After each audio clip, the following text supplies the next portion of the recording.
Okay, so I've played the first turn of the 1939 scenario. Well, one of the battles that took place was in Belgium. As you can see, the Germans actually took it. Um, what really stood out in that battle was how effective the paratroopers were. So I guess they really did take the fortress of Emael or whatever it's called. Don't know the exact name, because they had rolled two ones in that battle in each of the rounds that they fought. So they did a fantastic job. Um, and no hits were inflicted on the Germans. Uh, Belgium is really fully occupied. One of the reasons is that the Graf Spee is one of the units and it's actually in the port of Antwerp. They took a bit of a risk there because had they lost the battle and if the Graf Spee had to retreat, it would have suffered some step losses because it would have had to retreat through the enemy units.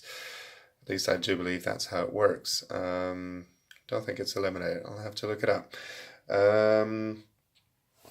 Holland was taken without too much trouble, really, and Denmark. Denmark was invaded, but it actually survived the unit. The Germans didn't score a hit, and then during the diplomacy phase, it joined the Allies. Well, what else happened? There was a battle here in Champagne as well. The Germans didn't take it. Fortunately, they still managed to retreat. One unit managed to retreat back into the by now friendly Belgium. It was a good thing I fought that battle first, because otherwise, of course, it wouldn't have been able to retreat into it, and that I actually won, which was kind of a long shot in hindsight, but it worked. And a leader moved back into Belgium as well, retreated into Belgium, and the air unit, I believe, retreated to Cologne. I didn't spend any steps from the leader there that actually fought in Champagne because I didn't think it was worth it. It would have been highly unlikely for me to actually take the area, and I would have just had a leader at 0 steps, which didn't make any sense. So now I have it at 2 steps, and I'm actually threatening London as well. As you can see, the British did build some new units there, as they can see the threat as well. Well, what else happened that's worth mentioning? The Allies used their two commands, one to fight a battle over here, which they won. The Germans retreated, and this unit regrouped after that battle. So that's one thing they did. And the fighter that was initially in Paris, this is a new one. One that moved from Vichy, I believe, or actually Lyon at the moment. One fighter joined this battle, so it reinforced the battle, and it was useful, kind of. So that was 1 cm. Reinforcing a battle cost 1 cm, and the other one was the naval battle that was fought here. So that's what they did.